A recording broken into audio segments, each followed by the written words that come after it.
Buenas tardes, queridos amigos. Nos disculpan por los problemas técnicos que hemos tenido hoy con la plataforma de YouTube. Hemos tenido que abrir la sala en Zoom lamentamos los minutos de espera. Bienvenidos a este nuevo ciclo de Venezuela Conversa, una iniciativa del Movimiento Ciudadano Dale Letra en acción colectiva colaborativa con el Grupo de Trabajo de Comunicaciones del Foro Cívico y el portal Contrapunto. Quiero iniciar mis palabras el día de hoy con un poema del maestro Eugenio Montejo titulado Están demoliendo la ciudad. Poema que el maestro Montejo dedica a su amigo José Rodríguez. Están demoliendo la ciudad donde tanto viví, donde al final, sin percatarme, los ojos se me unieron a sus piedras. Están derrumbando sin tregua sus muros. Los camiones adentro del polvo pasan y cargan. Se llevan ventanas, columnas, portones, no cesan. No hay nada que salve su caída. Los amigos crecieron, se mudaron, han muerto. Se cae, se está cayendo sin espacio y sin tiempo. Dentro y fuera de mí, por donde vaya, a donde llegue, sus calles ceden paso a nuevas avenidas. Los arquitectos miden el futuro, verifican sus planos, no se detienen.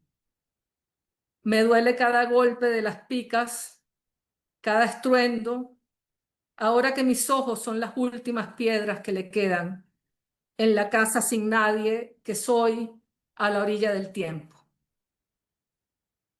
La poesía del maestro Eugenio Montejo retrata con crudeza esa sensación de duelo urbano donde el estremecimiento de la tierra, los picos, el polvo y el paso inexorable del tiempo no solo derriban o recogen muros, ventanas y portones, sino que sacuden las bases mismas de nuestra identidad. Cuando los espacios caen y las paredes ceden, la grieta se traslada al interior. Nos duele la ciudad, el país, el territorio, porque estamos hechos de sus calles, de sus polvos, de sus afectos y de las ausencias de quienes partieron. Sin embargo, frente al estruendo de los escombros y el dolor de las ausencias, la reconstrucción no puede limitarse a que los arquitectos e ingenieros midan el futuro y verifiquen sus planos. Reconstruir exige algo más profundo que erigir nuevas avenidas. Requiere sanar la memoria y tejer de nuevo lo que la crisis y el desastre han fracturado en lo humano. Bajo la premisa de reconstruir desde las bases tejido social, salud e infraestructura para Venezuela, este cuarto ciclo de Venezuela Conversa nace como un punto de encuentro para mirar las ruinas físicas, institucionales y emocionales y transformarlas en cimientos de un futuro distinto. A lo largo de estas sesiones nos proponemos abordar la reconstrucción del país no solo desde el concreto y la técnica, sino desde la dignidad, la resiliencia y la acción comunitaria. Estamos llamados a reconocer y atender el trauma colectivo que la crisis y la emergencia han dejado en la psique social, atender la emergencia sanitaria, la infraestructura de servicios y el amparo estricto de los derechos humanos en contextos de crisis. También generar soluciones desde la arquitectura y la ingeniería, la transparencia de los fondos de región, la prevención que nos protege del futuro, el diálogo multinivel para realizar la democracia. Si hoy nos sentimos como en la casa sin nadie a la orilla del tiempo, este espacio es una invitación activa a volver a habitarnos, para que la reconstrucción sea el esfuerzo colectivo de una sociedad que decide sostenerse, sanar sus heridas y levantar juntos una casa donde quepamos todos. Queremos expresar nuestro profundo agradecimiento a todo el equipo que hace posible este esfuerzo desde el Foro Cívico, un aporte comprometido con la reconstrucción de nuestro país. Un reconocimiento muy especial a nuestras invitadas de hoy, Flavia Valjusti y María Elisa Castillo, por su generosidad, tiempo y valiosa compañía, y de igual forma a cada uno de los expertos y profesionales nacionales e internacionales que nos acompañarán a lo largo de las 8 sesiones que hemos preparado para este ciclo. También a Mibelis Acevedo y a José Gregorio Yepes, quienes hoy ponen su profesionalismo y rigor al servicio de esta conversación, a quienes les cedo la palabra. Muchas gracias. Muchas gracias, Mariela, y gracias por esas palabras tan sentidas y tan oportunas. Bueno, yo reitero, por supuesto, primero las disculpas por la tardanza, problemas técnicos, siempre o por lo general imprevisibles, y reitero asimismo la bienvenida a este cuarto ciclo de Venezuela Conversa en su primera entrega. Como ya Mariela ha dicho, eh, este cuarto ciclo de Venezuela Conversa constituye un gran paraguas para hablar de reconstruir desde las bases tejido social, salud e infraestructura en Venezuela, un tema particularmente relevante luego de la crisis posísmica en Venezuela. Este nuevo ciclo de Venezuela Conversa es además, como recordamos, un espacio para debatir y buscar soluciones en torno a temas críticos para los venezolanos y por supuesto, aborda en esta oportunidad los desafíos de la reconstrucción nacional desde una perspectiva técnica, humana y comunitaria. Como en los anteriores ciclos, también busca conectar de manera directa con las dimensiones de la agenda social y de derechos. Pilares como derechos, por supuesto, en tanto remite a temas como salud y bienestar cívico, políticas públicas y servicios, refiriéndose a infraestructura y gestión de riesgos en este caso, e institucionalidad y participación al abordar el rol de la academia y de los gremios profesionales en materia de la reconstrucción pendiente. Como ya Mariela ha dicho, pues mi nombre es Mibelis Acevedo Onís, los voy a estar acompañando hoy en la moderación de este espacio y en este caso pues además estoy muy bien acompañada por mi habilidoso colega José Gregorio Yepes. Adelante, José Gregorio. Gracias, Mibeli, y gracias a todos los que se han sumado a, a esta conversa que vamos a llevar adelante. Y como ya dijo Mariela, con la complicidad de Dale Letra, del Movimiento Ciudadano Dale Letra, en colaboración con el Grupo de Trabajo de Comunicaciones del Foro Cívico y del portal Contrapunto, en esta idea de conversar sobre esos insumos para la reconstrucción desde las bases. Y quienes hemos logrado estar en los sitios de cerquita de la tragedia y conversando con, con las víctimas, con los familiares de las víctimas, tanto en La Guaira como en otras zonas de Caracas. Algunos dicen que La Guaira huele a muerte, y el olor que nosotros sentimos, muchos de los periodistas que tuvimos allá, no es el olor de la muerte, sino del sudor y del arrojo, de la tristeza mezclada con el empeño y de la solidaridad también mezclada con la esperanza. Esos son los insumos fundamentales que podemos tener para, digamos, emprender esa reconstrucción que no es solamente de concreto y cabilla, de asfalto y cemento, sino de fortaleza humana que nos toca también reconstruir. Eh, Dicho esto, le digo a Mibelis que nos eche el cuento de cómo es el tema que vamos a trabajar hoy y de cuáles son la forma en que nos vamos a desenvolver. Así es, José Gregorio. Bueno, entramos en materia. La crisis prolongada en nuestro país no solo ha deteriorado las condiciones materiales de vida, eso es obvio, sino que además ha fracturado profundamente la psique colectiva de los venezolanos y ha erosionado además eh, atributos tan importantes como la confianza, la empatía, la solidaridad, como tú mismo lo mencionabas, José Gregorio, y la capacidad de organizarnos. social y políticamente. Sanar el trauma social en medio de esto, pues es un prerequisito indispensable para cualquier esfuerzo sostenible de reconstrucción institucional y comunitaria.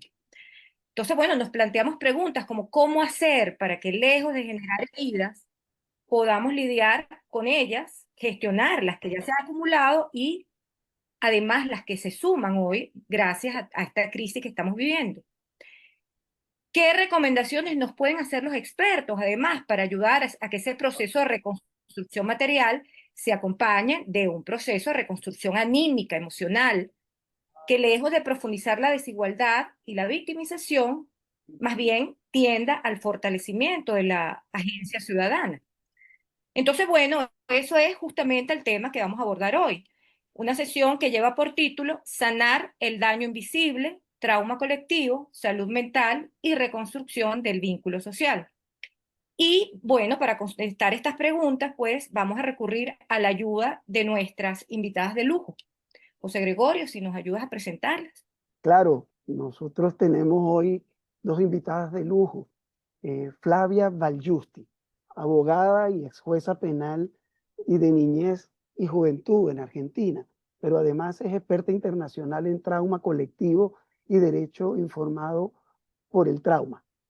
Tiene experiencia internacional en intervención y facilitación en trauma colectivo, tanto en países de América Latina como del Medio Oriente e incluso Europa. Ha sido consultora de UNICEF en Macedonia del Norte, en Justicia Informada por el Trauma, y directora del Instituto de Neurociencias y Derecho del Colegio de Abogados de Buenos Aires. Y por la casa tenemos a María Elisa Castillo, quien es psicóloga clínica, docente y doctoranda en psicología por la UCAP, diplomados en psicodrama de la Escuela de Psicodrama de Venezuela, psicoterapia corporal, psicoterapia en psicología profunda del Centro de Estudios Jungianos y en docencia universitaria basada en competencias de la UCAP. En este momento se desempeña como directora del Centro de Desarrollo y Asesoramiento Humano y es miembro del Consejo de la Escuela de Psicología de la UCAP y cuenta con una amplia formación especializada en psicodrama, como ya dijimos, psicoterapia corporal y psicología profunda. Y para establecer las reglas del juego, Vivelis nos va a hablar de ellas. Y vamos a refrescar un poco de qué se trata. Bueno, nuestras invitadas van a contar alrededor de 10, con 10 minutos aproximadamente para cada una hacer una breve ponencia. Luego de que ellas finalicen, vamos entonces a abrir la conversación que no solamente nos incluye a los cuatro, sino además a los que nos están acompañando hoy también en línea. La plataforma del chat está abierta para que ustedes hagan sus comentarios y preguntas y bueno, nosotros con muchísimo gusto las leeremos acá para que las especialistas respondan. Sí, démosle play a este juego y Flavia, estamos muy contentos con que estés con nosotros acá nuevamente de compartir contigo. Recuerdo que alguna vez nos dijiste en una entrevista que los traumas colectivos se transmiten de generación en generación, pero a La Guaira no le ha dado tiempo de pasar una generación y ha revivido el trauma. Así que bueno, con esta introducción dejo a nuestra invitada Flavia Valjusti en su intervención. Muchas gracias, José Gregorio, Mibelis y todo el equipo. Para mí es un honor que me hayan invitado aquí. Yo estuve en Caracas hace 2 años, estuvimos haciendo varias jornadas de trabajo conjuntos, así que para mí el pueblo venezolano es un pueblo muy querido. Y de alguna manera cuando uno le invitan a un lugar así, uno se pregunta qué es lo que yo puedo decir, qué es lo que yo tengo para decir, ¿no? Y realmente yo vengo trabajando ahora, el año pasado he viajado al Líbano en situaciones de guerra, pero esto es diferente, hay que también encontrar las particularidades que esto tiene, que es diferente. Me encantó la introducción que hizo cuando habló de la poesía de Montejo, ¿no? Porque realmente cuando uno habla de destrucción de una ciudad que se pierde las referencias, uno pierde las referencias de espacio y de tiempo durante el trauma.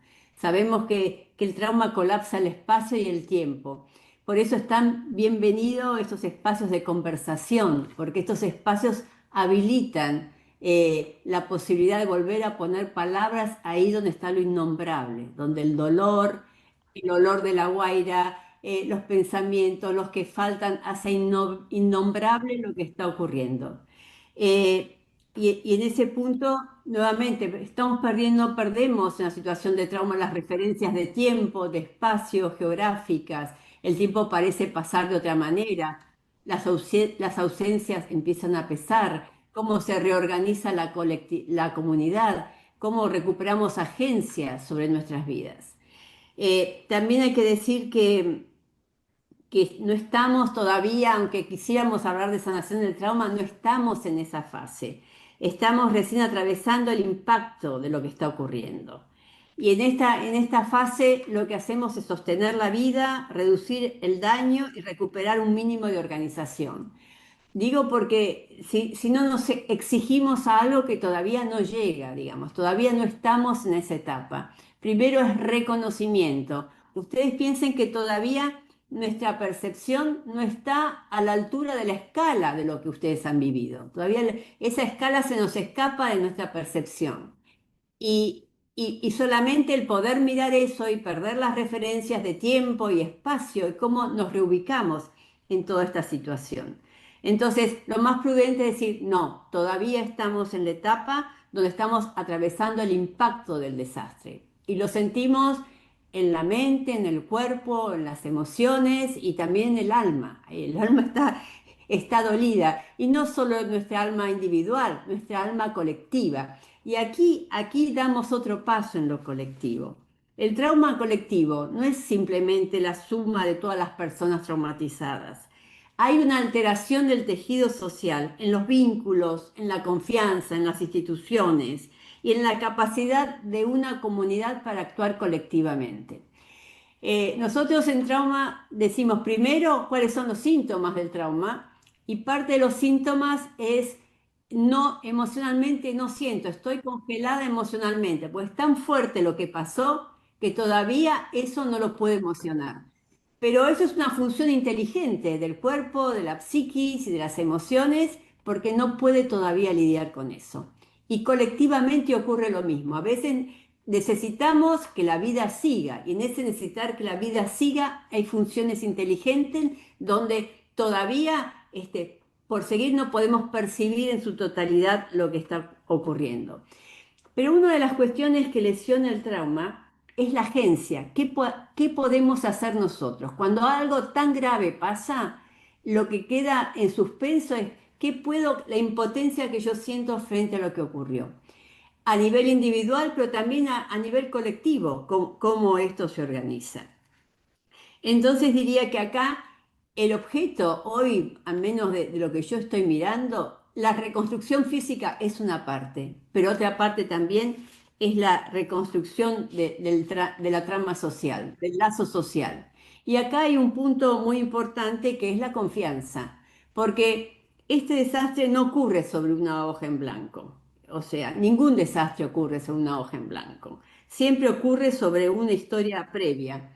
Y ya sabemos, por lo que venimos trabajando, y yo vengo también trabajando con ustedes, que ya venimos atravesando años de pérdidas, de migración, donde parte de las familias están afuera, de polarización y de desconfianza. Entonces acá aparece la confianza como un pivote de toda esta situación, cómo volvemos a construir confianza dentro de los lazos sociales. Entonces, la confianza es un recurso humanitario, aunque aparezca que es un recurso humanitario. Y también no es solo la emergencia del agua, el alimento o medicamentos, pero también cómo circula o deja de circular la confianza. Y esto hablamos también en el contexto de polarización.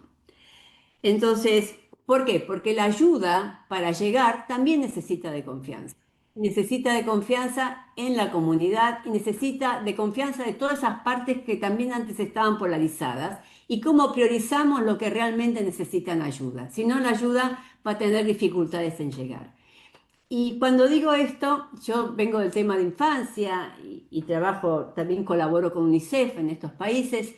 Y digo, también hagamos visible los que no se pueden expresar, los niños, la tercera edad, los más desamparados, los más vulnerables, las personas que tienen impedimentos. Digamos, todo eso también hace parte del tejido social que por ahí no se puede expresar en este momento, pero nosotros tenemos que entender los mecanismos del trauma para protegerlos de cómo ir avanzando en este camino.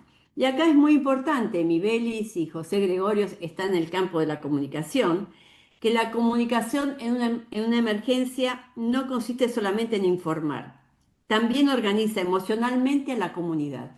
Cuando perdemos referencias emocionales, alguien que habla con claridad, con verdad, estando en su centro, comunica una certeza y disminuye los rumores y favorece la cooperación. Entonces acá la comunicación, cómo se comunica, también pasa a ser una de las referencias que pueden volver a anudar ese tejido que es qué sentido tiene la vida en estas circunstancias. Entonces la comunicación acá es importante. Y también cómo condiciona, digamos, en este momento, cómo todos podemos sumar para que la ayuda llegue a los más vulnerables. Pues si no creamos las condiciones necesarias, la ayuda no va a llegar a esas personas. Y eso también depende de que el costo no lo paguen los que menos pueden. Entonces, acá hay un tema donde la grieta, y lo digo yo como argentina, que acá también tenemos la grieta, pero esto tiene que superar la grieta. Y en cuanto a los recursos, tenemos que reconocer los recursos que siguen vivos. José Gregorio lo dijo: solidaridad, cooperación, altruismo. Así como hay saqueos, también hay tanta gente que da su vida en estas circunstancias, que da su tiempo, su vida, su espacio, que va más allá de su dolor y puede colaborar. Entonces, acá es ver no solo los actos individuales, sino también los recursos comunitarios. Y acá tiene un rol fundamental los liderazgos comunitarios, porque el líder en estas circunstancias puede sostener un horizonte al cual acudir. Cuando ocurren estas catástrofes, desaparecen los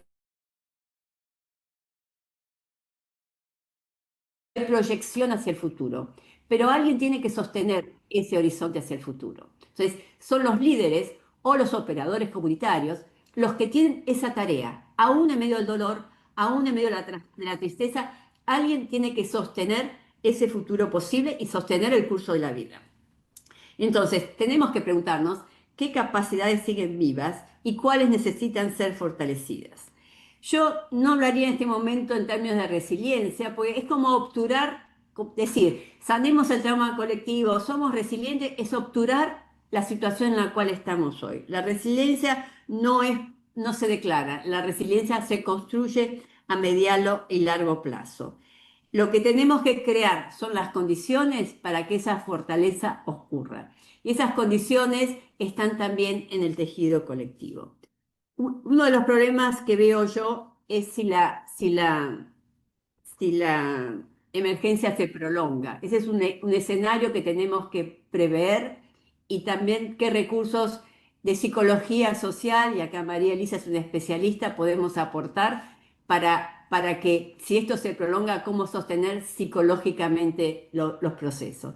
Porque un tema es a nivel individual, yo qué tengo, pero acá yo en mi experiencia, los traumas colectivos se resuelven a nivel colectivo. Son los recursos colectivos los que pueden sanar los traumas colectivos.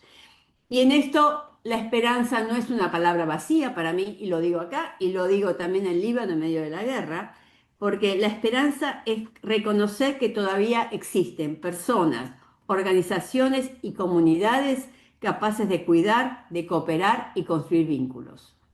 Y acá me parece que esta es la fortaleza. Sobre todo, volver a poner en palabra la ética del cuidado. Acá tenemos que pensar en cómo cuidamos a las personas, a las comunidades, y también a los que no tienen voz, como son los niños, las personas impedidas, las personas de tercera edad. En Venezuela hay mucho esto de familias desmembradas, que la generación intermedia está fuera del país. Y yo lo veo acá en la Argentina, que son muy bien recibidos los hermanos venezolanos. A esas personas tenemos que ayudar. y a las niñez sobre todo, porque el trauma en la niñez tiene una dimensión que no tienen los adultos. Así que también visibilicemos esa parte de la sociedad, de la trama social, porque si no hacemos una trama social que sostenga, los chicos se caen por los agujeros. Entonces, miremos a lo que es difícil de mirar como adultos. Y yo sé, el trauma colectivo, como dijo José, yo siempre lo digo, se transmite intergeneracionalmente. Pero así como se transmite, también se transmite las capacidades que se desarrollan para poder lidiar con el trauma. Eso también es parte de la curva de aprendizaje de las personas y de las comunidades. Entonces, para cerrar, la reconstrucción no consiste únicamente en reparar edificios, también implica reconstruir confianza, proteger la dignidad y fortalecer la capacidad de una comunidad para actuar colectivamente.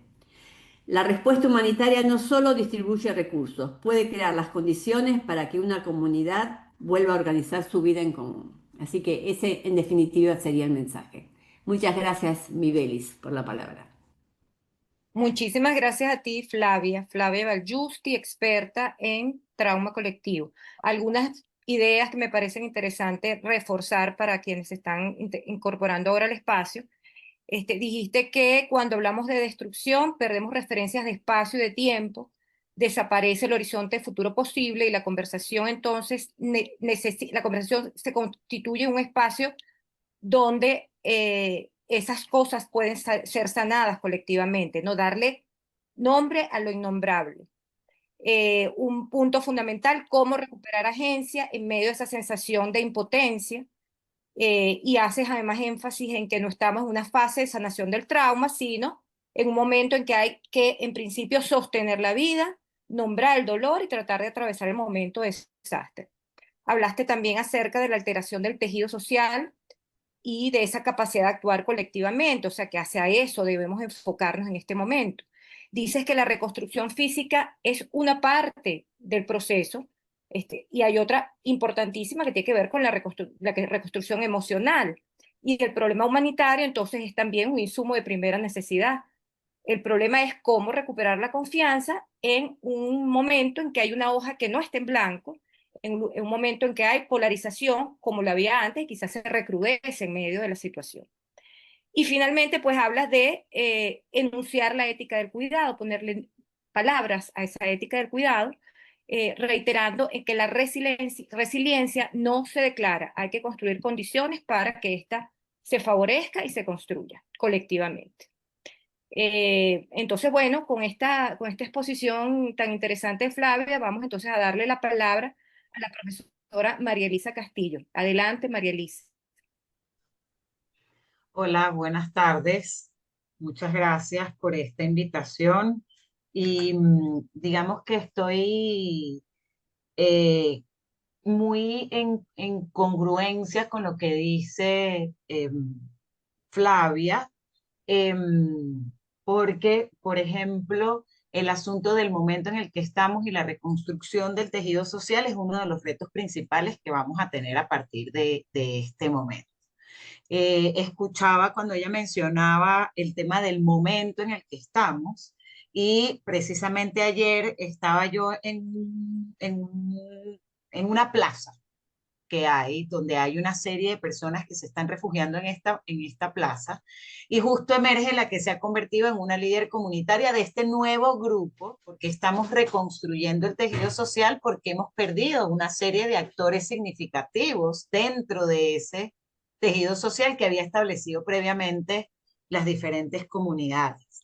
Se me encuentro o nos encontramos, porque éramos varios profesionales, con esta persona que emerge como un líder dentro de ese grupo específico que tuvo que organizarse en una plaza porque perdieron todas sus vivencias, y ella le preguntamos solo para ver la estructura de una carpa que debería poder albergar una familia versus las carpas donde se están realmente ellos cobijando, y esta mujer nos dice, claro, yo se lo muestro, y vemos que han pegado una serie de normas de su refugio que ellos establecieron como comunidad. Entonces ahí es donde estamos hablando de nuestra labor, no es llegar como expertos a introducir una serie de recomendaciones, sino a poder nosotros captar cuáles son las competencias, las fortalezas y las habilidades que ya hay allí para ayudarlos a potenciar lo que tengan. Y en este momento, esta ayuda humanitaria que incluye una serie de aspectos, digamos, físicos, de alimentación, de agua, etcétera, pero también cómo nosotros, de nuevo, fortalecemos a la reconstrucción de ese tejido social. Entonces, esta mujer nos dice, nos empieza a describir la carpa y luego nos cuenta cómo a ella le llegó esta carpa específica que alberga una familia completa de 4 personas, pero el resto de las personas que están en el refugio tienen carpas donde caben solo 2 personas y donde no se pueden levantar. Entonces ella dice, no me voy a poner yo en esta carpa y voy a dejar al resto de las 52 familias que quedan durmiendo en carpas donde están durmiendo 4, donde caben 2. Entonces vamos a convertir esta carpa en un lugar de almacenar eso que a nosotros nos están haciendo llegar, para que sea más justo el repartir y el hacer llegar las cosas que son necesarias y a quién. Pero una vez que ella empieza a contar esto, inevitablemente nos empieza a contar qué le pasó a ella.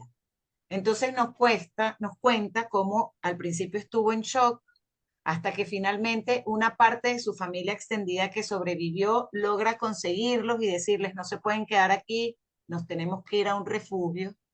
Y ella dice, ahora es que me está empezando a caer la locha, como decimos en buen venezolano, ¿verdad? Ahora es que me está empezando a caer la locha de cuál es mi situación real. Es decir, ahora que va a ser un mes, es que las personas empiezan a salir del shock. Es una cosa muy importante que tenemos que tener en cuenta en esto de construir confianza y construir tejido social. Es que todos hemos estado en shock a partir de todo el evento natural, digamos, y que es a partir de ahora que empiezan, perdón, a emerger los duelos, que empiezan los duelos por lo concreto, que es toda esta cantidad de personas que perdieron su hogar, que están en situación de calle o albergue, ¿sí? Todas estas personas luego van a empezar también a emerger los duelos relacionados con las pérdidas de familiares, de personas y de una realidad que es completamente diferente. Entonces, yo creo que es muy importante saber que estamos procesando, o sea, estamos apenas comenzando a procesar que nos encontramos en una situación masiva de pérdida de diferente naturaleza. Hablaba Flavia también del tema de la confianza. Entonces, ¿cómo en este darme cuenta de lo que he estado perdiendo, de lo que he perdido? ¿Cómo hacemos? Porque estamos todos en circunstancias diferentes como consecuencias, pero estamos todos afectados por el terremoto y por lo que va a implicar para todos nosotros este reconstruirnos socialmente o los terremotos.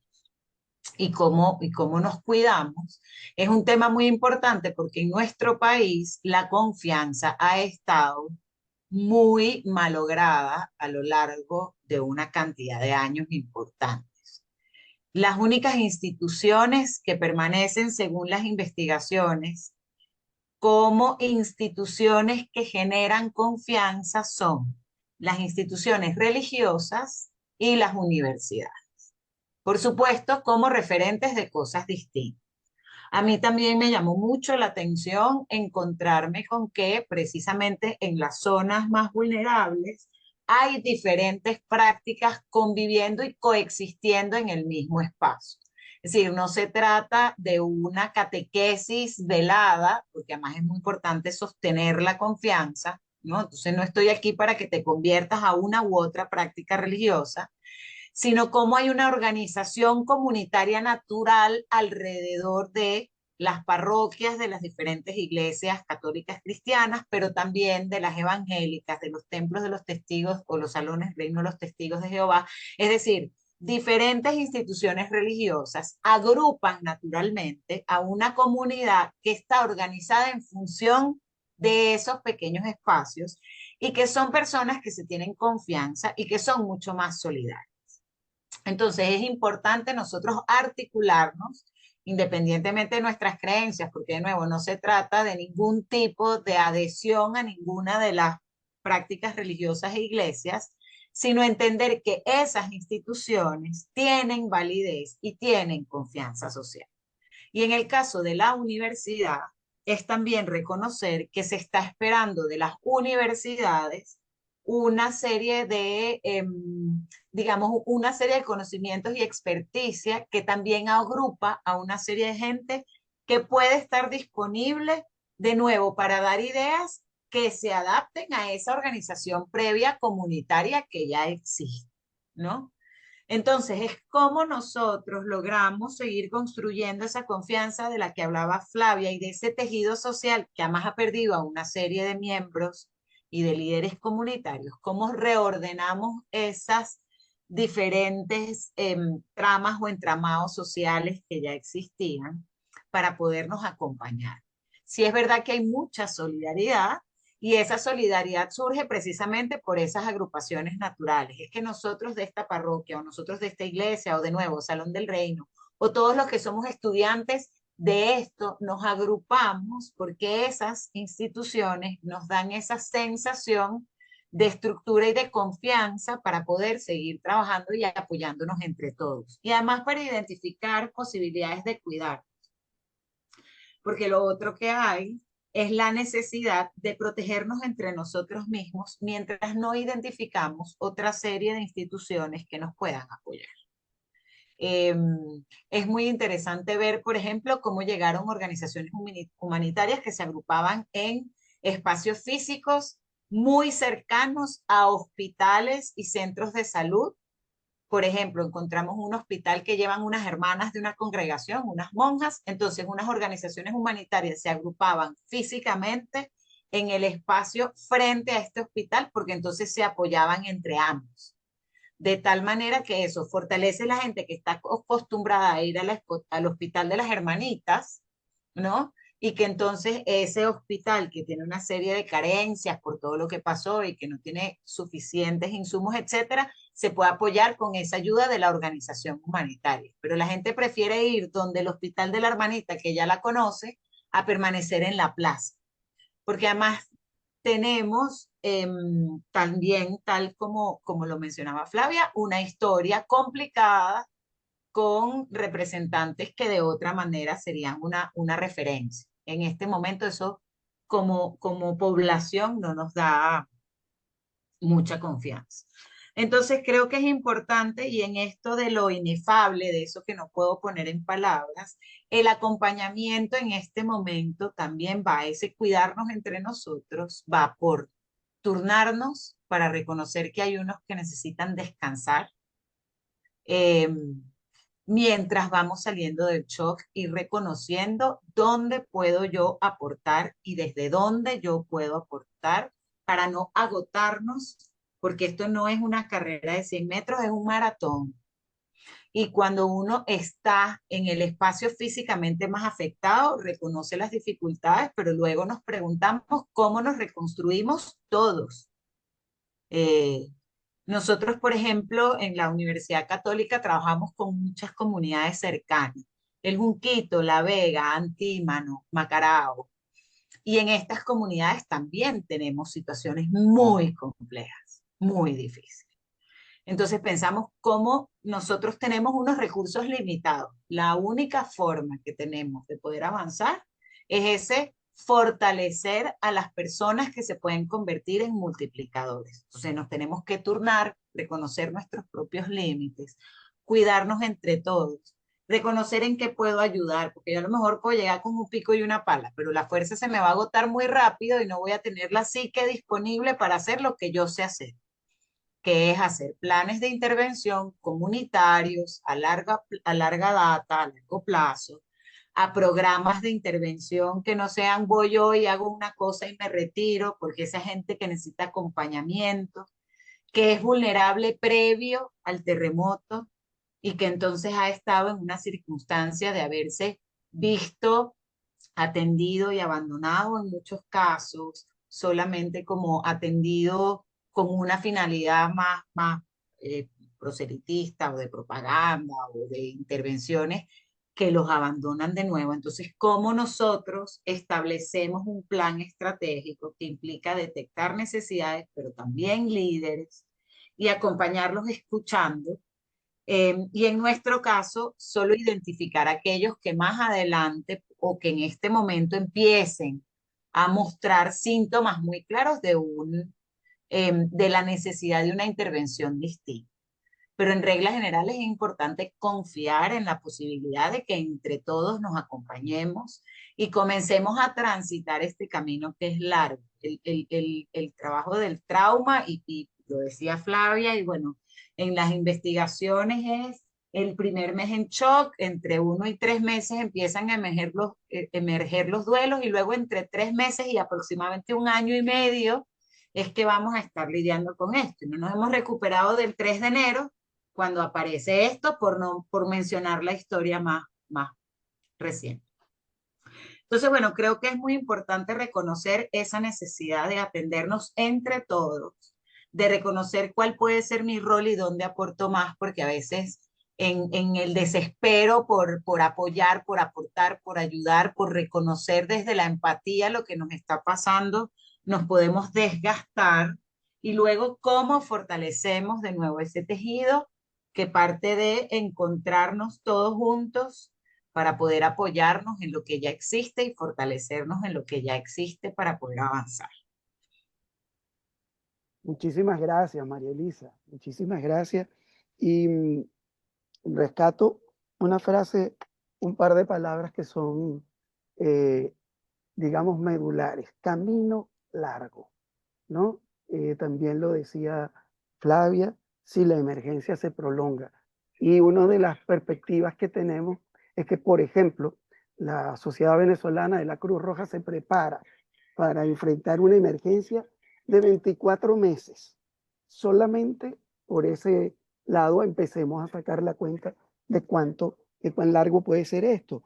Y allí ya rescato parte de la exposición de María Elisa Castillo, que nos habla de que hay que entender que ahora es cuando comienza a procesarse la pérdida y empieza ese proceso para poder ver esa reconstrucción del tejido social en donde también emergen nuevos liderazgos. Uno porque otros se han desgastado, otros no dieron la talla y otros simplemente porque se los llevó la tragedia. Y eso también es un tema a ver. Importante lo de la idea de identificar las potencialidades para la reconstrucción del tejido social, y ambas coinciden en el tema de la confianza. María Elisa, conociendo la del patio, también habla de que la confianza ha estado muy malograda, y como no arrancamos de una página en blanco, sino de una realidad existente que además se agrava con la tragedia, es importante ver cómo se reconstruye esa confianza a través del prestigio de espacios como las organizaciones religiosas y de la universidad, que se espera, además de su solidaridad, la experiencia, el conocimiento para salir de esto. Entonces, dicho esto, vamos a tratar de ir con las preguntas, ¿verdad, mi Belis? Algunas cosas que tenemos acá, y pongo una para comenzar, hablando de ese camino largo, ¿no? Para las dos, es cómo entender ese trauma colectivo y cómo se manifiesta en la cotidianidad del ciudadano venezolano, porque no es solamente el que vive la tragedia, el que se le cayó la casa y el que no está, el que está en medio del impacto de la zona cero, por decirlo de alguna forma. Es que también la sociedad venezolana recibe el impacto económico, social y emocional que llevamos en esto. Dejo la pregunta allí para que ambas puedan hablarnos sobre esto. Flavia. Bueno, si quieren, es más María Elisa la experta que yo, pero Gracias a Dios, María Elisa nos explicó muy bien y nos hizo realmente, no el mapa, sino el territorio de lo que está ocurriendo. Y también los recursos que ella está viendo, cómo hay autoorganización de las comunidades. Ahora, ¿cómo sostenemos esa autoorganización? Yo diría que hay una palabra también que es coherencia, armar campos de coherencia, grupos de coherencia, donde haya conversaciones, pero donde además haya coherencia. ¿Y qué significa que haya coherencia? Que estemos, que son hilos que están atados de todas partes y donde circula una palabra que es verdad, que hay algo verdadero en esa palabra. Entonces, la coherencia es un marco de referencia cuando uno pierde los marcos de referencia. Entonces, acá el punto es cómo volvemos a construir puntos de referencia. Como dijo María Elisa, también hay una crisis de referentes, pero eso no quiere decir que emerjan nuevos liderazgos en lo social como María Elisa lo vio. En la autoorganización surgen nuevos liderazgos. Ahora, ¿cómo apoyamos a esos nuevos liderazgos para que creen campos de coherencia donde las personas vuelvan a sentirse emocionalmente seguras? Porque acá el trauma, sin seguridad física, psicológica, emocional, nadie sale del trauma. Podemos no tener seguridad física, pero sí podemos ser sostén en un campo coherente de seguridad emocional. Entonces, apoyar los liderazgos es fundamental. Recién John David hablaba que ellos tienen una escuela técnica y cómo podrían ser apoyados. Bueno, esos son los programas que hay que prestarles mucha atención, porque son los programas que son multiplicadores. Y le doy la palabra a María Elisa, que es más conocida que yo en esto. No, se nota su conocimiento con respecto al tema del trauma colectivo. Y a ver, voy con una parte de la pregunta y luego voy a hacer una referencia a lo que estaba comentando Flavia. Una cosa muy importante es que, y esto yo lo he dicho muchas veces, a todos se nos movió el piso. Entonces, eso es lo primero que necesitamos tener muy claro. Es cierto que las consecuencias y circunstancias posteriores para la mayoría de nosotros son distintas, dependiendo, digamos, de eso que llamamos ahora zona cero. Lo cierto es que a todos se nos movió el piso, todos nos angustiamos, nos asustamos y tenemos consecuencias incluso en términos de sistema nervioso en torno a nuestro sistema de alarma, porque todos estuvimos en el terremoto 2, ¿no? Entonces, esa es como una primera noción que necesitamos considerar, y es que nosotros, aun cuando quizás no perdí la casa o no perdí ningún familiar, perdí la sensación de seguridad que había tenido hasta ese momento. Entonces, esa pérdida de referentes de las que hablaba Flavia, de espacio y tiempo, es muy importante. Para muchos de nosotros que estábamos en casa, por ejemplo, porque era un día feriado además, nuestra casa dejó de sentirse segura, que es el espacio que nosotros regularmente tenemos como referencia. Si estoy asustado, si estoy preocupado, no quiero estar en la calle, no quiero tal, estoy en mi casa porque allí me siento seguro. Resulta que post terremoto no me siento tan seguro, eh, y todos tenemos una afectación en ese sentido. Entonces, es, digamos, esperado que quizás nos haya costado en estas semanas más conciliar el sueño, que sintiéramos continuamente, es una réplica, está temblando, es una réplica, esto se movió, tú lo sentiste, o sea, como estas reacciones propias de un sistema nervioso en alarma que no se ha podido regular del todo. Yo conversaba con un grupo que hablaba, por ejemplo, de todas las conductas que tiene ahora que no solía tener. Decía, bueno, ahora me importa cómo duermo, porque si me tengo que parar y tengo que salir corriendo, entonces estoy preocupada o preocupado por cómo estoy vestido, si tengo un par de zapatos en la puerta, si tengo un bolso en la puerta. Cuando llego a un edificio empiezo a mirar las grietas para poder tener una sensación de seguridad. Entonces, bueno, lo primero es eso, todos nosotros tuvimos que hacer o estamos en medio de hacer un reajuste a nuestra cotidianidad en función de haber estado todos en el evento traumático. Lo siguiente es que además en ese sentido, toda la teoría alrededor de el trabajo psicológico en crisis y con eventos traumáticos habla de que no solamente hay víctimas de primer orden, que sigamos las que están afectadas en mayor medida con las consecuencias post este evento, sino que también existen víctimas de segundo, tercero, cuarto, quinto y sexto orden. Entonces, todos aquellos que sean familiares o personas muy cercanas afectivamente a alguien que tuvo una pérdida masiva significativa. Todo aquel personal de primera línea que ha estado atendiendo, médicos, rescatistas, bomberos, voluntariado, bueno, psicólogos y personal de la salud, todos, como bien decía José Gregorio, hemos estado expuestos a una historia dura de, digamos, experiencias personales a las que se suma lo colectivo de lo que ha hablado Flavio acá, ¿no? Y es que luego eso nos lleva a pensamientos alrededor de cómo nos vamos a reconstruir. Entonces, me parece importante que esta palabra me encantó, esta palabra de coherencia de la que hablaba Flavia, de cómo yo no hago promesas que no se puedan cumplir, de cómo no cuestiono y no juzgo las necesidades que alguien pueda tener, donde no subestimo las potencialidades a pesar de las pérdidas que pueda haber en un grupo específico.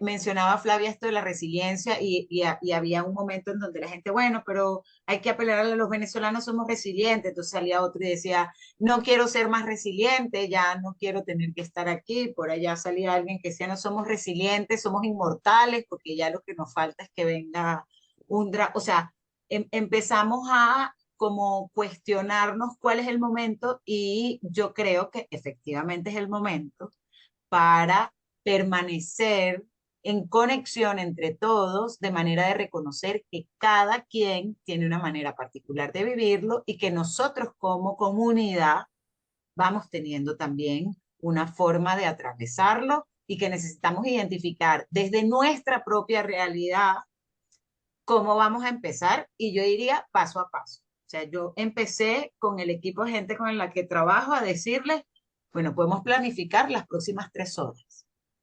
No podemos planificar mucho más allá de eso. Estoy hablando de día siguiente, 2 días después. O sea, en este momento y además en nosotros mismos, todo el tiempo, ¿no?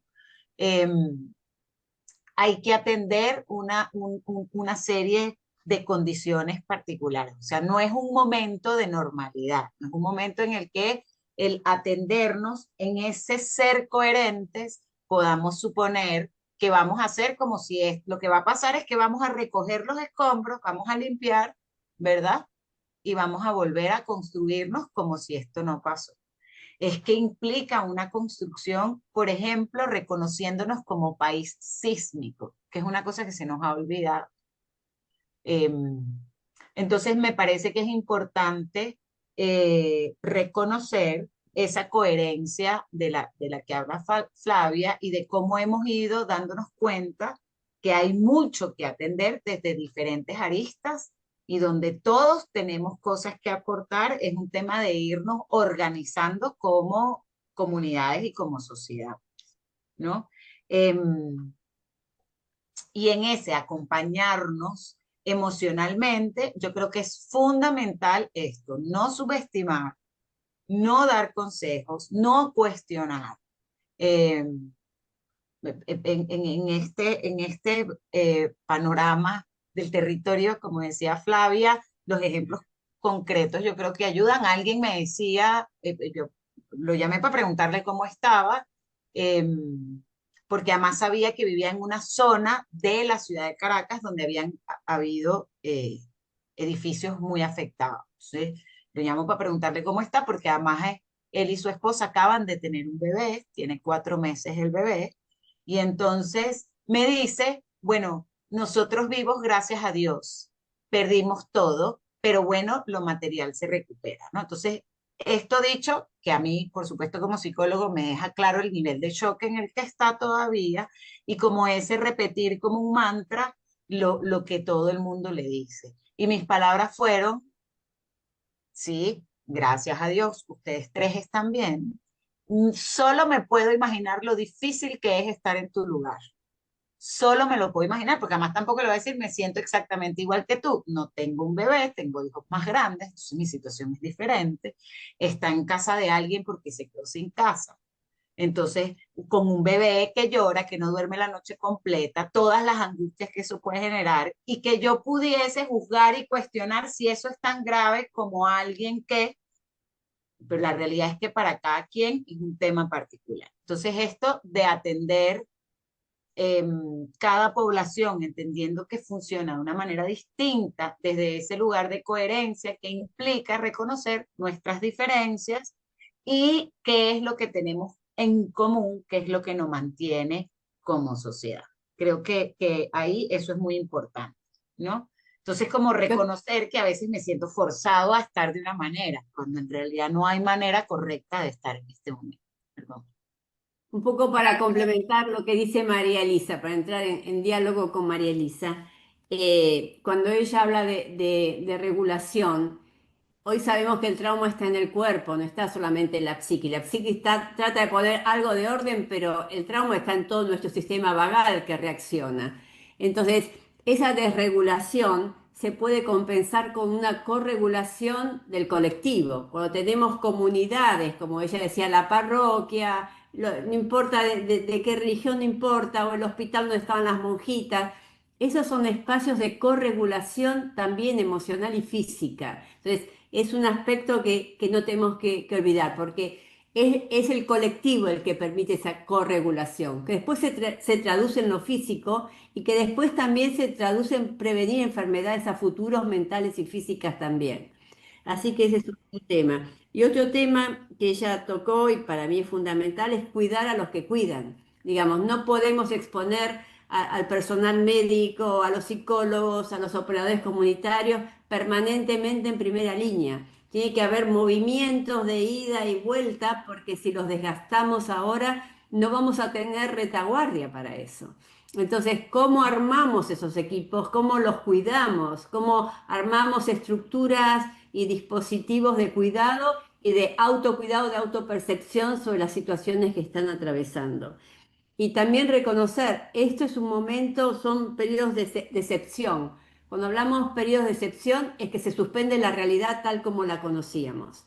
Entonces, cuando se suspende la realidad tal como la conocíamos, ¿cómo volvemos a reconfigurar una realidad que nos permita sostenernos en esa realidad? Y ahí es importante la presencia de todos. Como ella dijo, la coherencia es estar todos presentes, no importa si el otro piensa distinto, si lo vive distinto, si reacciona distinto. No obstante eso, seguir ofreciendo presencia en lo individual, pero también en lo colectivo. Bueno, es eso. Muchas gracias a ambas. Bueno, escuchándola además en sus ponencias previas, una conclusión evidente es que todo este shock, como lo ha inventado María Elisa, esta situación de sistema nervioso alterado, que además es un sistema nervioso colectivo, como también un poco lo describe Flavia, pues añade un atasco adicional al intercambio necesario, regular, que debemos afrontar justamente para gestionar la crisis, ¿no? Un intercambio que además viene maleado por la situación de crisis previa. Hay que considerar igualmente, me parece que es un elemento importante, esta sensación de escasez bueno, impone una suerte de lucha jovesiana por los recursos, ¿no? Y yo creo que eso también añade elementos de peso a esa gestión. Sin embargo, bueno, antes de entrar un poco más en esta materia, me gustaría leer una pregunta que, eh, que aporta Andrés García, nuestro amigo Andrés García, que participa en esta ocasión y que contribuye a la conversación. Él pregunta, bueno, dice, muy importante este espacio, excelentes las intervenciones. Mi pregunta tanto para Flavia como para María Elisa es cómo, en medio del trauma, la desconfianza y la polarización, un poco lo que mencionaba hace poco María Elisa, es posible aunar esfuerzos para que la reconstrucción física y económica abra también el espacio y las oportunidades que sirvan de base justamente para la cooperación, el empoderamiento social, el encuentro, la convivencia y la construcción de un futuro común como sociedad. para cualquiera de las dos. Para mí requiere de un trabajo de reconfiguración. Hay que reconfigurar lo que ya está en el campo, digamos. Todo depende de cómo nosotros estemos mirando. Hay que reconfigurar en función de qué sentido tiene la intervención y hacia dónde vamos. Y en eso hay que armar un horizonte común, digamos. Cuando no hay horizonte, la tarea de los líderes es que haya un horizonte común que nos convoque y que ese horizonte haga que nosotros reconfiguremos el sistema y que el sistema se convierta en un sistema de apoyo también, de apoyo, de cooperación, donde se priorice lo que se tiene que priorizar. Y acá, discúlpeme, yo soy abogada, me gusta hablar de la injusticia también. En estas situaciones también la injusticia duele. Cuando alguien, más allá de las condiciones concretas, como cada uno quedó después del terremoto, más allá de eso, es injusto que los que más vulnerables reciban menos que los que más pueden. Entonces, también hay que estar muy sensible a la injusticia, digamos, a nombrar la injusticia si la hay, porque es un dolor moral que se añade al dolor de lo que se está atravesando. Gracias, Flavia. ¿Algún comentario, María Elisa, al respecto? Sí, yo diría que empieza por, digamos, si seguimos teniendo presente esta palabra de la coherencia y de la reconfiguración de la que hablaba Flavia, me parece que es muy importante también, ya lo decía por ahí Martín Baró en los 60 cuando habló del trauma psicosocial. Y entonces él decía que el trauma también estaba en el tema de cuán sanas son las relaciones entre las personas en el país. Entonces, si bien hay una serie de temas que están referidas a las instituciones, al Estado, al gobierno, a las diferentes instituciones que hacen vida en nuestro país, este reconfigurar la realidad de la que habla Flavia y cómo nosotros entonces también, nosotros como ciudadanos, empezamos a reconocer esto de la injusticia, esto de desde qué lugar estoy tomando las decisiones que estoy tomando y que vamos tomando como conjunto. Esta no es una cosa de la que vamos a salir en solitario, no tenemos un superhéroe que venga a reconstruirnos. Es un asunto, fíjense que hablamos de líderes comunitarios, de organizaciones que surgen naturalmente por su realidad cotidiana, que no pretenden unas tareas que están, digamos, más allá de las capacidades reales, pero que entre nosotros vamos configurando ese tejido y vamos también nosotros asumiendo la cuota que nos toca como ciudadanos. Siempre hablamos de cómo hay una parte de esto que nos corresponde en términos de qué podemos exigir, a quién se lo podemos exigir. O sea, ¿con quién me voy, por ejemplo, a molestar? ¿Me voy a molestar con la persona que trajo las comidas que preparó en su casa? ¿Me voy a molestar con la persona que le asignaron una carpa diferente a la mía? ¿Es con esa gente con la que yo tengo que estar molesto o molesta? ¿O entre nosotros nos vamos a apoyar y vamos a empezar a ver de qué manera nos toca posteriormente exigir lo que nos toca desde el punto de vista de la ciudadanía? Y también todos aquellos que ejercen liderazgo, pues cuestionar desde dónde lo estoy ejerciendo, qué estoy promoviendo con lo que estoy haciendo, cómo lo estoy haciendo, ¿no? Eh, yo creo que en ese reconfigurarnos socialmente y en ese reconstruirnos de la pregunta que hacían, bueno, ¿cómo hacemos para aprovechar esto? Bueno, lo hacemos en el sentido de esto, cuestionarnos, preguntarnos, empezar por nosotros, también luego entender quiénes son los que están más vulnerables, que Flavia lo ha dicho muchas veces. Eh, por ejemplo, se habla muy poco de las mujeres embarazadas que perdieron bebés, ¿no?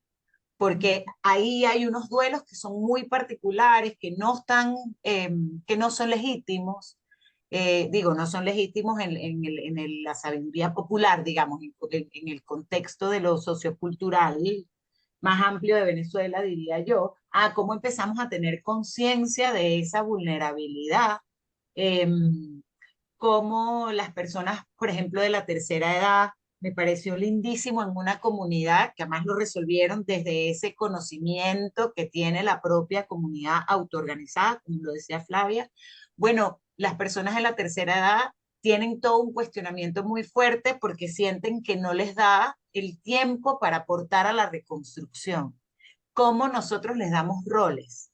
¿Cómo les asignamos papeles? Es decir, el atender lo emocional y lo psíquico no pasa solo por un consultorio donde yo hago un análisis profundo, pasa porque es un alma, una emoción en el que estamos todos conectados y sobre el que necesitamos trabajar. Entonces, darle un rol, entonces, en esta comunidad era muy lindo porque en medio de la tragedia, los adultos mayores tenían la responsabilidad en la mañana de cuidar las pertenencias que quedaron en los edificios donde no fue derrumbe total, sino donde podían acceder a algunas cosas.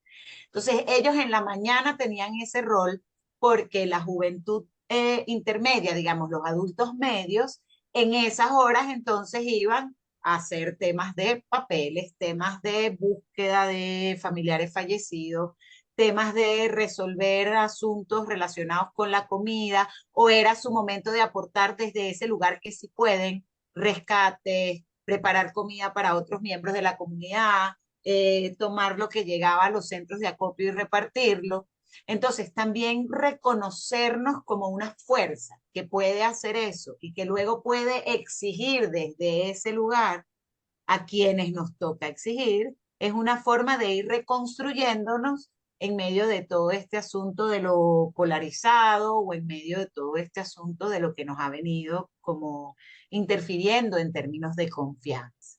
Hay cosas que no dependen de nosotros, pero hay cosas que sí y que podemos seguir reconstruyendo y fortaleciéndonos entre todos, ¿no? Es un momento oportuno para reconstruir esa realidad como ciudadanos y acostumbrarnos a todo lo que eso significa y que psíquicamente representa recuperar el poder interno, que es muy importante porque ha estado muy golpeado por mucho tiempo, ¿no? Eh, yo pongo sobre la mesa eh, el tema que ustedes también han tocado, las heridas viejas, que además ahora se le suman nuevas heridas. Y en una sociedad que ha estado fragmentada, que ha estado golpeada por la diáspora, eh, también la tragedia termina, el trauma social que se acrecenta con, con los nuevos sucesos del terremoto, termina también aislando a las personas. Entonces, ¿cómo construir mecanismos para que para ese nuevo reencuentro, para esa sanación de las heridas viejas y de las heridas nuevas, para esa ya necesidad que teníamos de reconstruir el tejido social? ¿Cuáles son las herramientas a las que debe acudirse para tratar de construir ese camino? A ver, primero yo diría que si vamos a reconfigurar, tenemos que hablar cuáles son las prioridades ahora. Y las prioridades ahora no son las mismas que las prioridades antes. Este nuevo escenario, este territorio que no era el mapa que nosotros teníamos, nos lleva a reconfigurar en función de otras prioridades. Hablemos de esas prioridades. Segundo, ¿cuál es el horizonte hacia el cual vamos? Esas prioridades nos van a marcar el horizonte hacia el cual vamos, que además está constituido de valores. Es el momento también para volver a hablar de qué valores están en juego. Y después lo que exige esta situación a mediano plazo y a largo plazo es una nueva institucionalidad, seguramente una nueva institucionalidad, que todavía no sabemos cómo eso se reconfigura, pero si confiamos en la capacidad de organización y de agencia, porque acá es cómo recuperamos agencia como comunidad. Si se recupera la agencia como comunidad, seguramente va a traer una nueva arquitectura institucional. Sí, yo suscribo todo lo que dice Flavia y quizás desde el lugar más emocional, eh, humanitario de la naturaleza de lo que yo hago, yo creo que es un buen momento para practicar gentileza. Yo creo que es muy importante ser gentil conmigo mismo y luego con mi contexto. Pero alguien le Porque, preguntaría, María Elisa, si ¿cómo? alguien le preguntaría, perdone que le interrumpa, Sí, ¿cómo sí. soy gentil si siento que un Estado me ha dejado solo? claro, es que ese es el asunto, es gentil conmigo mismo y con el que tengo al lado, porque todos estamos en la misma circunstancia, ¿no? Entonces, yo empiezo en ese establecer prioridades, porque estamos de acuerdo, yo lo pensaba, yo decía, ok, está toda esta gente en esta plaza, yo no puedo hacer una intervención psicológica mientras esta gente ni siquiera sabe, porque si cae un palo de agua esta noche otra vez, se les van a volver a mojar las carpas, ya no tienen los colchones, o sea, estamos hablando de que en este momento hay una prioridad fundamental, que es cómo hacemos con todas estas personas, ¿sí? ¿Cómo hacemos como población? Desde mi lugar, ¿qué puedo hacer yo? Porque bueno, ojalá y tuviera yo el recurso y el músculo necesario para construir, pero también sé que no es solo construir un edificio y que se muden, porque también hay que entender una realidad de temas de trabajo, de temas de servicios, de muchas cosas que están atravesadas por él, ¿no? Entonces, empieza por ser gentil conmigo en reconocer que estoy en un lugar donde mis prioridades cambiaron, donde mi manera de entender la realidad cambió y donde mi vecino está exactamente en una nueva realidad con un horizonte que necesitamos que cambie, ¿no? Em, que necesitamos identificar y que ese horizonte puede pasar por el lugar de que nosotros necesitamos pensar en que quizás mi manera de votar, mi manera de accionar, a quienes elijo, nuestra forma de entender la política tiene que ser diferente.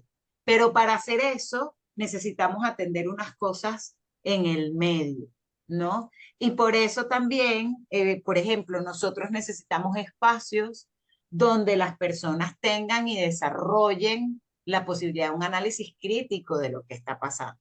Ahora, yo no le puedo pedir eso a alguien que está ocupado en este momento en sobrevivir a mañana.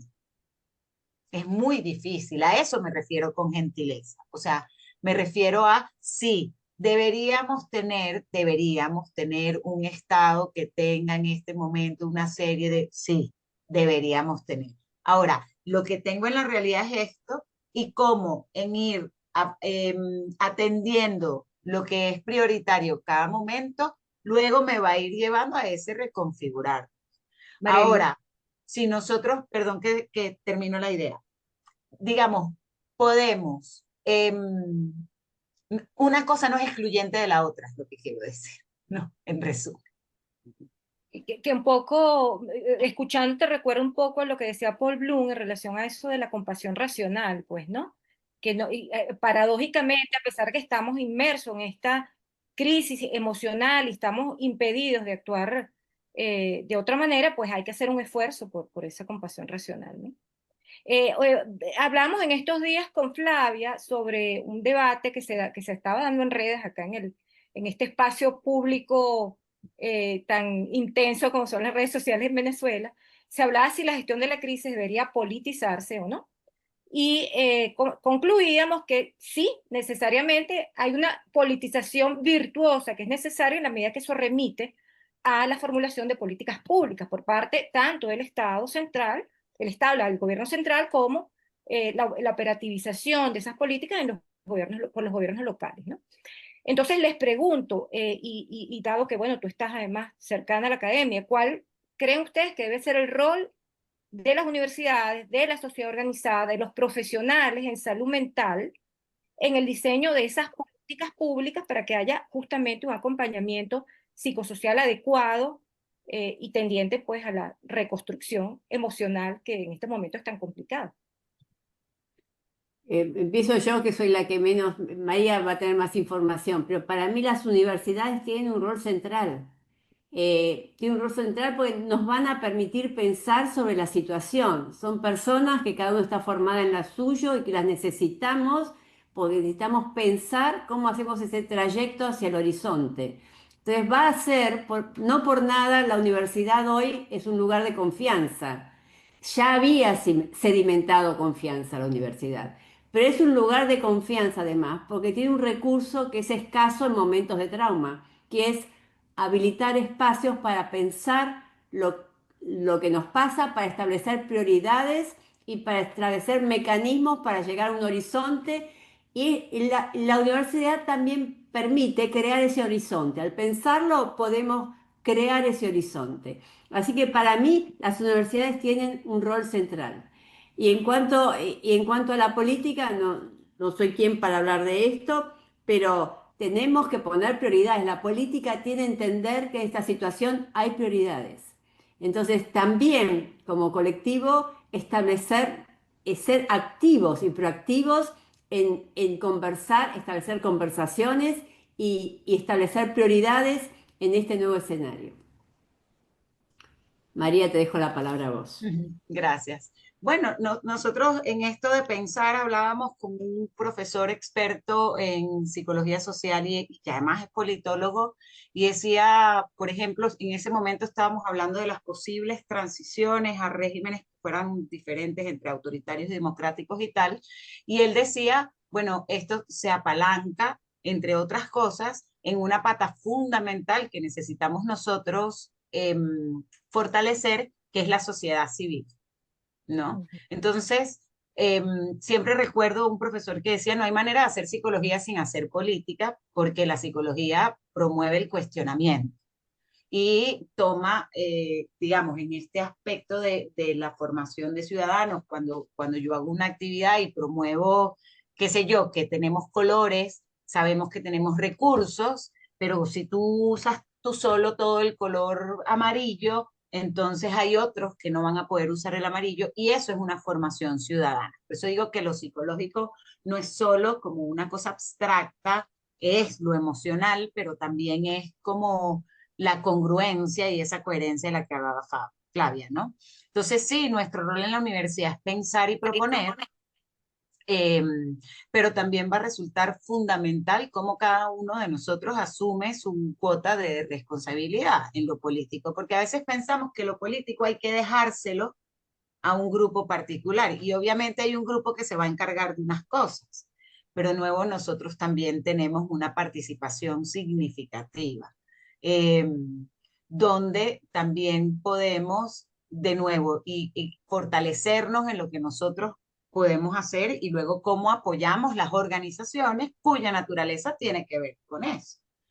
Cuando nosotros apoyamos a un foro cívico a conversar sobre esto y poder hacer estos cuestionamientos, es una manera de comenzar a hacer política desde el lugar que, por ejemplo, en mi caso, yo puedo hacer porque no soy una persona que haga vida en el ejercicio de lo político como oficio o profesión, pero es una manera de hacerlo. Entonces yo creo que este asunto de poder pensar que en el trauma es tan difícil y nos costó unos días poder también nosotros salir como, como a decir, a ver, ya va, nosotros tenemos que pensar qué va a pasar de aquí a septiembre, qué va a pasar en noviembre, qué va a pasar en diciembre, qué puede pasar en enero, cómo pensamos programas. Pero esa es la parte que nos toca a nosotros. Hay otros actores que les toca otra diferente. Entonces yo creo que no es una cosa de, no, yo no sé si existe la posibilidad de despolitizar, lo que sí podemos hacer es no partidizar lo que está sucediendo, que es distinto, ¿no? No, esto no se trata si es este o aquel, es que es político porque polis no viene del ejercicio de ese oficio, ¿no? Sino que viene de la comunidad precisamente. Pero quizás también sea una oportunidad para que se habilite una nueva narrativa también, ¿no? Digamos, parte de sanación del trauma está en la historia que se cuenta a lo largo del trauma, cómo se va elaborando. Y quizás surge una nueva narrativa cívica y de la sociedad civil en esta situación. No lo sabemos. Les quería leer uno de los comentarios que tenemos en el chat. Esta pertenece a Marieli Melián, también nuestra amiga del IFIT. Dice, creo que es momento oportuno para apalancarnos en toda la solidaridad, la unión y la cooperación que han emergido una vez entre los venezolanos para tender la mano al otro, para la construcción de ese futuro común. Hay que reforzar esa narrativa, hablando de la narrativa que hablaba Flavia, hay que reforzar esa narrativa que tiene un fuerte asidero en esas fortalezas de nuestro tejido social, organizar esa necesidad de ayudar a pesar del trauma, la desconfianza y la polarización. Rescatar esto y hacerlo nuestras banderas para asumir la reconstrucción no solo de las zonas afectadas del país, sino de la reconstrucción nacional. Y justamente, hablando de las narrativas, empezamos a preguntarnos, y hablando de la comunicación, como nos lo refirió al principio Flavia, o sea, qué filtros éticos y técnicos entonces aplicamos en esa comunicación, en esa nueva narrativa, para que no se revictimicen, pero tampoco se banalicen ni se desvíe la responsabilidad política de las instituciones que no han dado respuestas a esto. Y cómo hacer que a partir de eso construyamos una respuesta colectiva que ayude también a reconfigurar esa institucionalidad base para recuperar la confianza. Bueno, acá tendríamos que hablar de condiciones. Hoy me parece que no se puede más hablar qué, pero sí crear condiciones para que esa agencia pueda volverse posible, ¿no? Entonces, me parece que el primer paso es pensar en qué condiciones. Ok. Sí, y yo cada vez que escucho a Flavia me viene como la noción de el asunto de que por supuesto hemos estado como una cosa y otra, o sea, el venezolano viene con una, bueno, el venezolano latinoamericano diría yo, creo que no, que no es exclusivo nuestro. Quizás en nuestro caso, bueno, ha habido una conjunción muy particular. em, eh, que nos lleva como a un sentido de urgencia, de querer una respuesta inmediata. Y hay momentos, eh, hay cosas que sí necesitan una respuesta inmediata, pero hay cosas en las que estamos en proceso.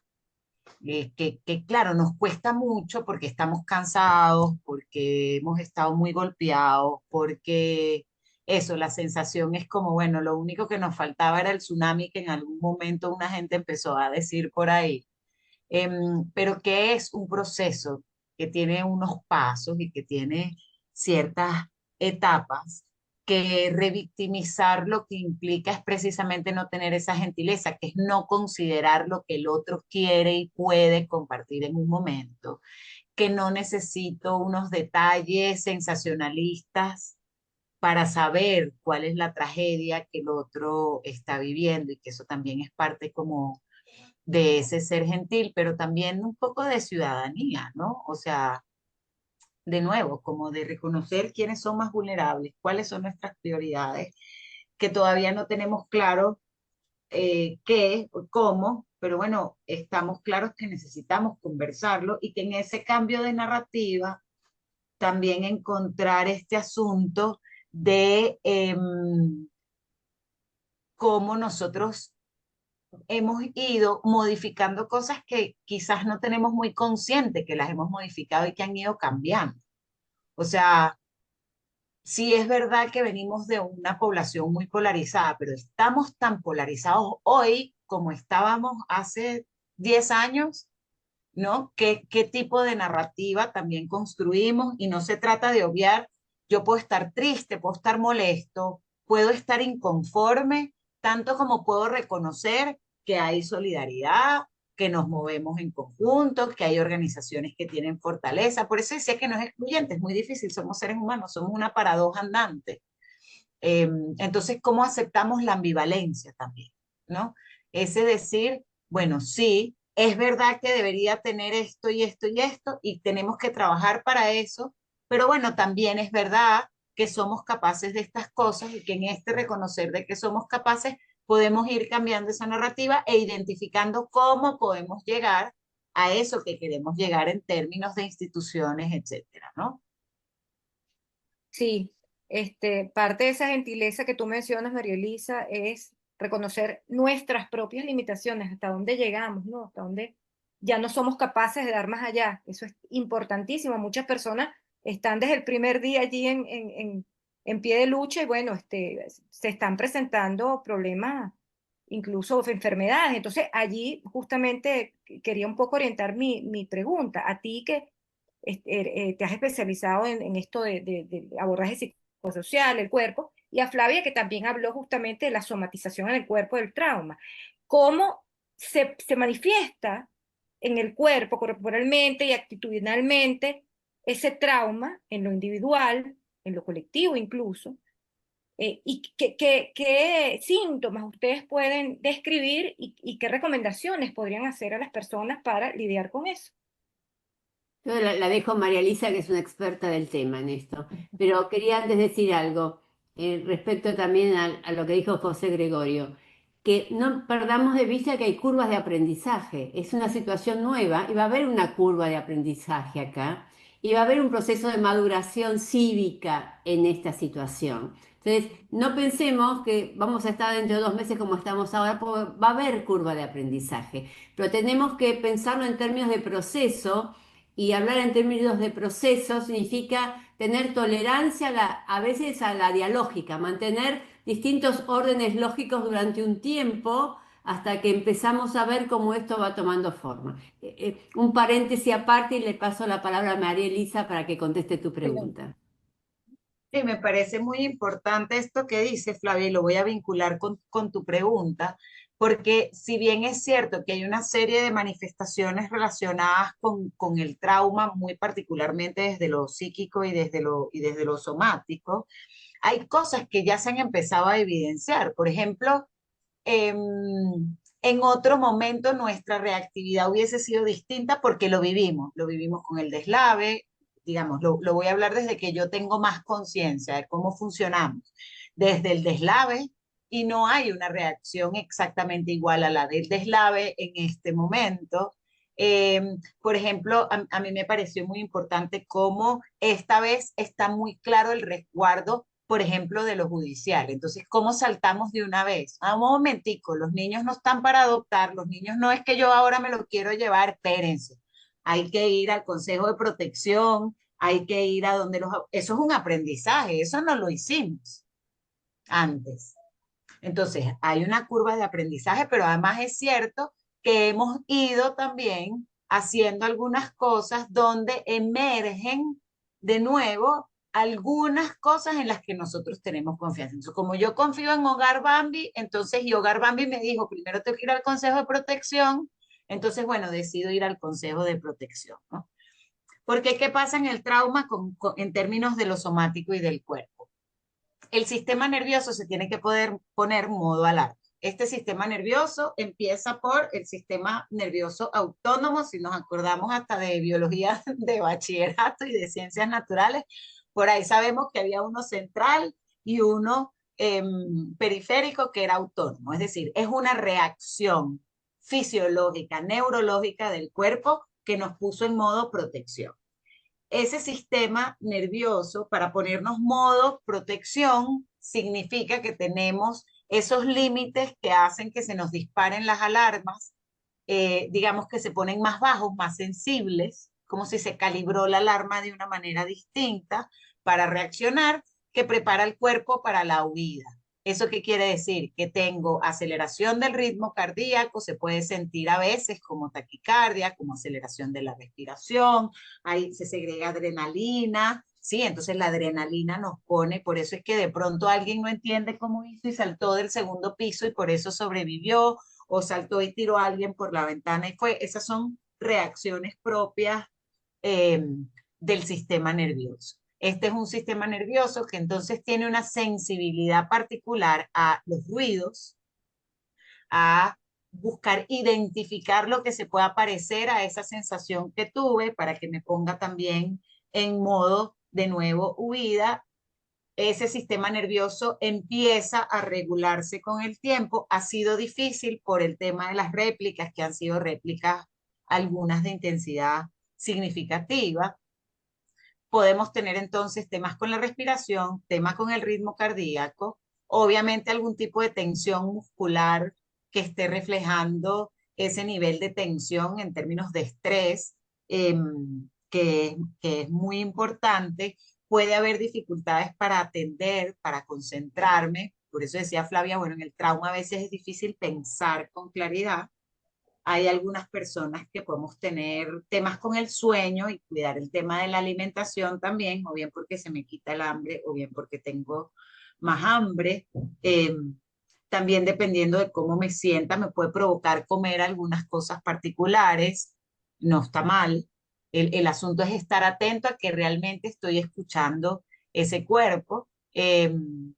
Y eso, estar como muy atento a poder discriminar esa reacción corporal que puede dar como consecuencia. Y si tengo una condición previa de salud, es muy importante tenerlo pendiente porque el nivel de estresores y factores de riesgo se incrementa por la situación, digamos, emocional en la que estamos, ¿no? Entonces, podemos tener gente que, por ejemplo, ha tenido crisis hipertensivas, temas, personas que tienen crisis epilépticas o temas con crisis de niveles de azúcar, porque, bueno, el estado emocional post todo este evento nos puede como afectar en términos de eso que se regula.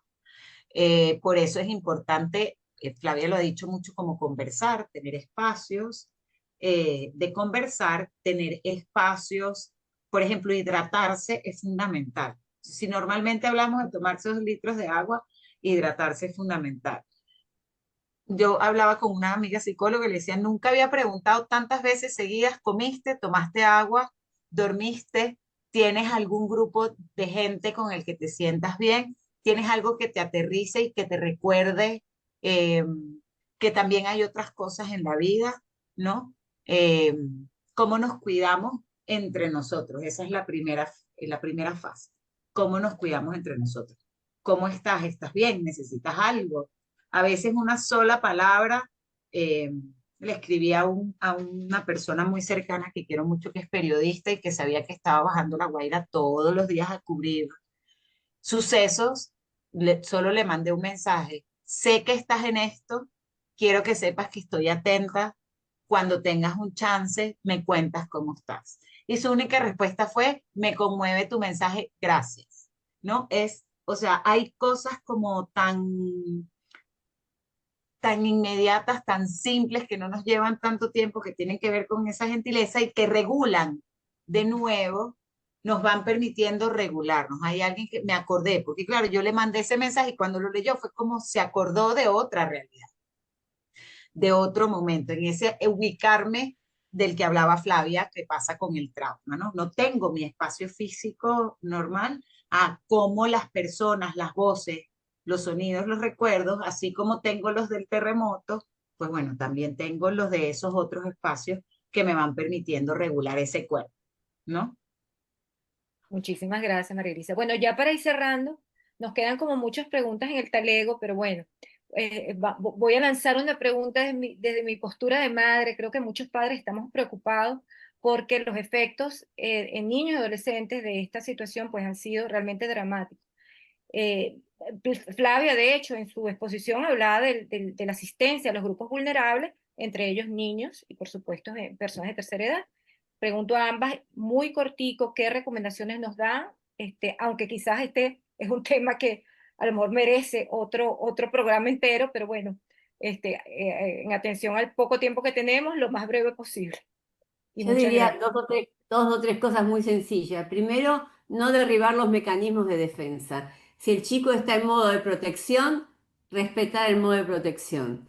Segundo, adultos regulados. Ya sé que es difícil estar regulado, pero ofrecer espacios de regulación emocional. Y tercero, presencia y acompañamiento. Es eso. Y también reforzar las cadenas intergeneracionales. Los abuelos son importantes, los tíos son importantes, la familia extensa es el gran recurso. Miren, esto yo lo vi en los campos de refugiados en Líbano. No había nada, pero hay familia extensa y hay madres y hay amor entre madres e hijos. Entonces, no forzar nada, acompañar, sostener y sobre todo que esté el amor. Es eso. María, te dejo a ti. Creo que lo único que puedo agregar es, si tiene preguntas, déjelo que la haga y contéstele. Cuéntele qué hizo para que estuvieran sanos, porque ellos necesitan saber que van a estar seguros No, no le podemos hacer promesas, pero les podemos contar qué hicimos entre todos para cuidarnos. Y en ese regularme no implica no poder reconocer que emocionalmente yo también tengo un impacto. Regularme lo que significa es no desbordar. Es preferible decirle, estoy muy triste en este momento, estoy muy cansado, que reaccionar negativamente desde ese agotamiento. Entonces, yo también estoy triste, entiendo que estés asustado, o entiendo que estés de mal humor, o entiendo que estés aburrido porque también perdiste tu cotidianidad. Creo que eso es lo único que agregaría a todo lo que Flavia dijo.